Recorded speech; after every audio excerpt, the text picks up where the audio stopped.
Hello. Ce gars calme semble laisser tout le monde l'insulter et même le battre. On lui avait donné une seconde chance et le gars ne veut pas revenir à son passé tristement célèbre. Taexic avait presque trouvé la sérénité, jusqu'à ce que le destin lui présente une autre surprise cruelle. Quel genre de personne est-il vraiment et qu'est-il prêt à sacrifier pour une nouvelle vie ? Un homme timide et silencieux prend un bus le long des champs coréens. Taexic vient d'être libéré de prison, après 10 ans d'incarcération.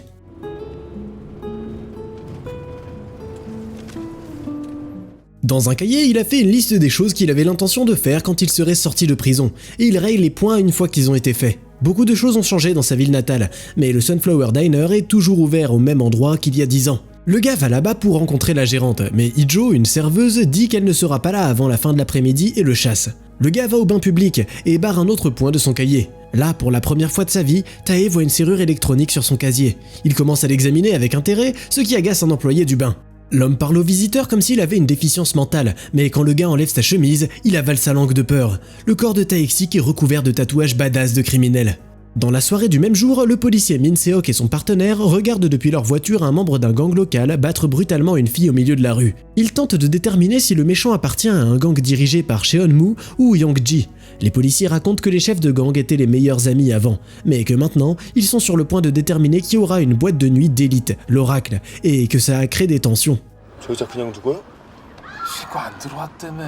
Min Seok se plaint d'avoir faim, alors ils sortent dîner. Plus tard, Taexic rend visite à Cheon-moo, un gangster mentionné avant. Le patron est occupé à battre ses subordonnés.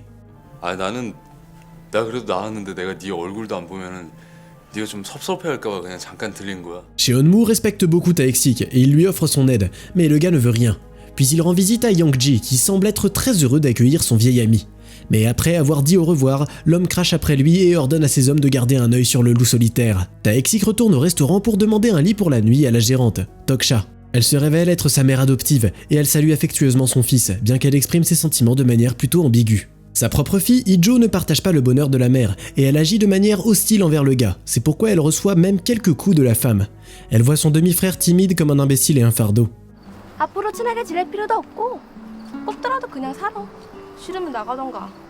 Taexic accepte humblement toutes les conditions et commence à vivre avec la famille, cachant soigneusement ses tatouages.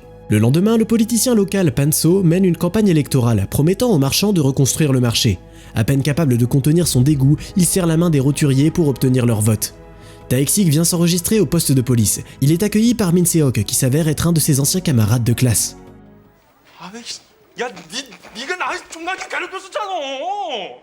Il conseille au gars de quitter la ville, dont les citoyens sont toujours terrifiés par ses crimes. Taexic lui assure qu'il a changé et qu'il ne posera plus de problème. Ensuite, il se rend dans une clinique pour se faire enlever ses tatouages, mais à cause de leur taille énorme, le médecin ne peut même pas estimer combien ça coûterait. Le gars ne peut pas encore se le permettre. À ce moment-là, Toksha fait irruption dans le bureau de Panso, qui est sur le point de démolir son restaurant afin de construire un nouveau centre commercial. Elle crie qu'elle ne vendra le bâtiment pour rien au monde, et elle menace même l'homme qui avait déjà envoyé ses voyous au Sunflower. Taexic ne perd pas de temps et obtient un emploi de mécanicien dans un atelier de réparation automobile. Il est suivi par Min Seok et son partenaire. L'officier révèle que Taexic avait abandonné l'école et est devenu un délinquant juvénile qui avait pris le contrôle de tout le crime local. Il était particulièrement impitoyable quand il buvait, et il buvait tout le temps. À cette époque-là, Cheon-moo et Young-ji n'étaient que ses acolytes. Taexic avait croisé le chemin d'un autre gangster puissant de la ville, Do-Epil, qui avait décidé de le tuer. Mais Taexic était trop fort, donc il avait battu tous les attaquants et tué Do-Epil. C'est pour ça qu'il est allé en prison. Après ça, Cheon-moo et Young-ji ont divisé la ville entre eux, jusqu'à ce qu'un autre gangster interfère avec leur plan. L'officiel Panso, qui était le propriétaire du bordel à l'époque. Maintenant, c'est lui qui a le plus de pouvoir. Min Seok termine son histoire et il va interviewer le chef de l'atelier de réparation automobile. L'homme avait peur d'embaucher Taexic, mais il ne regrette pas sa décision. Le gars ne boit pas et apprend rapidement.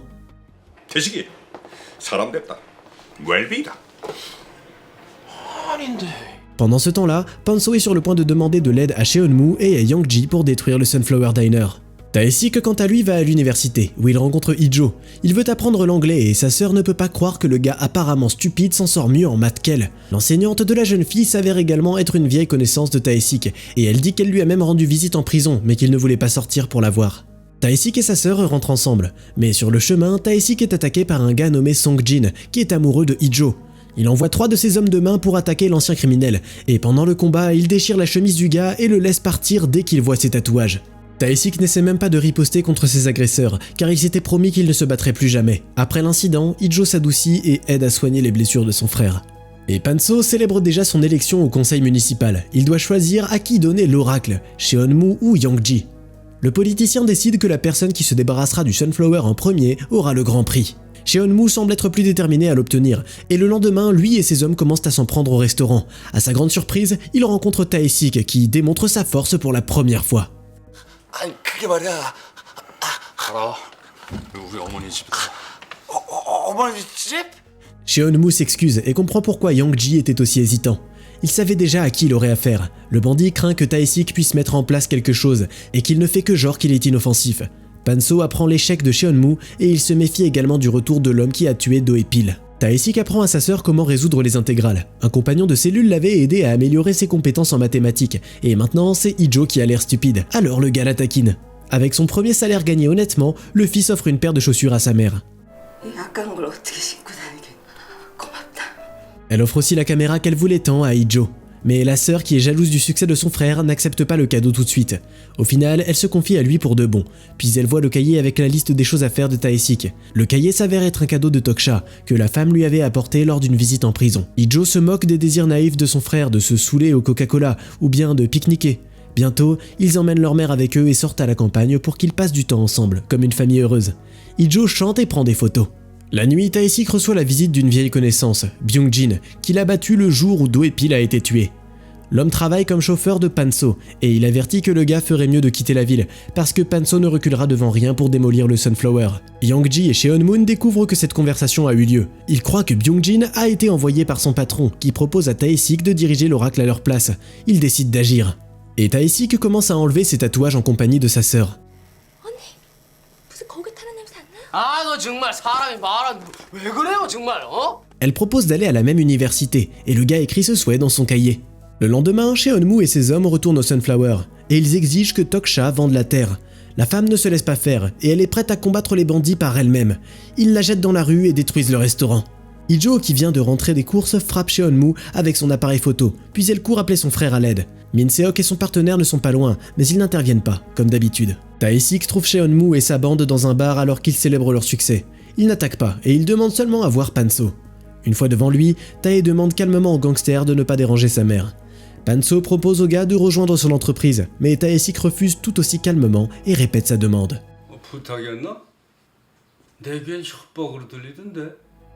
Le patron se tourne vers Yangji, qui implique ses hommes et appelle Min-seok pour qu'il soit prêt à ramener Tae-sik en prison pour s'être battu.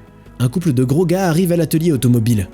Ils battent brutalement Tae-sik et son patron, qui tentent d'intervenir. Une foule de spectateurs se rassemble autour et les bandits partent. Le gars n'a pas rendu un seul coup de poing. Min-seok voit ça et part sans rien.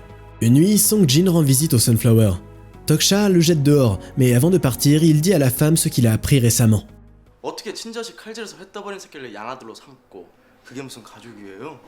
En entendant ça, Ijo est choquée. Elle demande à sa mère d'expliquer pourquoi elle a fait ça. Toksha répond qu'elle est allée en prison après les funérailles de Do-e-pil. Elle voulait savoir pour quelles atrocités son fils méritait un tel sort, mais elle n'a vu que les vrais remords de Tae-sik en réponse.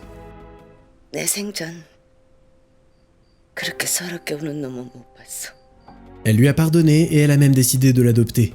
Tae-sik s'excuse auprès de Ijo et lui dit au revoir, avec l'intention de partir. La sœur lui demande de ne pas les quitter, et elle se souvient de Do-e-pil, qui était un fainéant et avait l'habitude de lever la main contre sa mère. À l'époque, en tant que petite fille, elle était même heureuse que son frère aîné soit parti. Et maintenant, Tae-sik est devenu sa famille, à elle et à sa mère. Le lendemain, Toksha montre le journal de Do-e-pil à Panso, et elle menace de rendre publiques les pages où son fils a écrit que c'est Panso qui lui a ordonné de tuer Tae-sik il y a des années. Suite à ça, Byung-jin avertit Tae-sik que sa mère a essayé de faire chanter le patron et qu'elle est maintenant en danger de mort. Mais le plan de Panso s'avère beaucoup plus cruel. Sung-jin, qui a récemment rejoint le gang, accélère sur la moto et frappe Ijo à la tête avec une brique, envoyant la fille aux urgences. La mère ne supporte pas un tel choc et accepte de vendre le Sunflower. Tae-sik rencontre Panso et lui dit que la famille abandonne et quitte la ville. Mais ça ne suffit pas pour l'homme.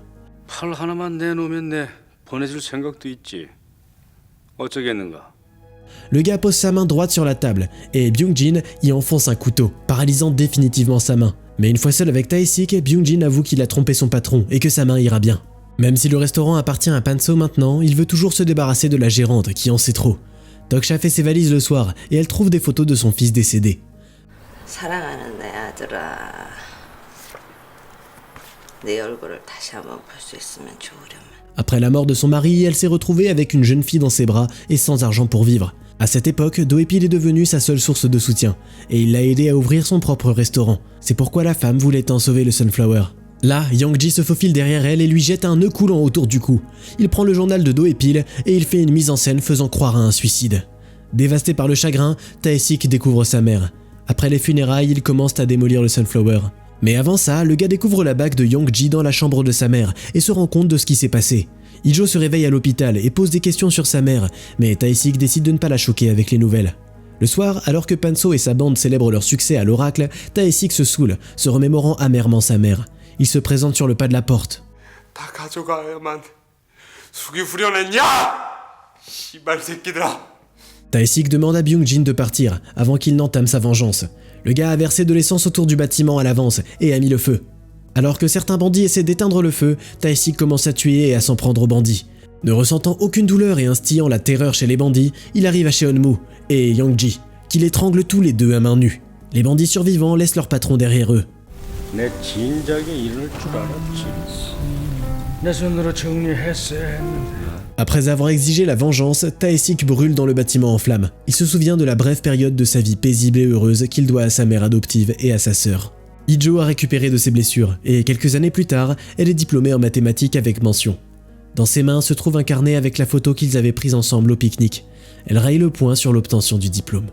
Tu peux retrouver le nom du film dans la description. En attendant, tu peux nous dire dans les commentaires si tu penses que Tae-sik a fait une bonne chose en suivant ses principes jusqu'au bout, ou s'il aurait dû enfreindre ses principes pour sauver sa famille. N'oublie pas de t'abonner à la chaîne et de liker cette vidéo aussi, pour qu'on puisse te raconter encore plein d'autres histoires. Regardez un film intéressant en quelques minutes, facile. We got a great looking audience tonight. La chaîne Popcorn Sucré a un format ultra pratique qui t'attend. Des courts récits de films allant des films d'auteur aux blockbusters hollywoodiens. Viens récupérer ton pass illimité en cliquant sur le bouton abonner.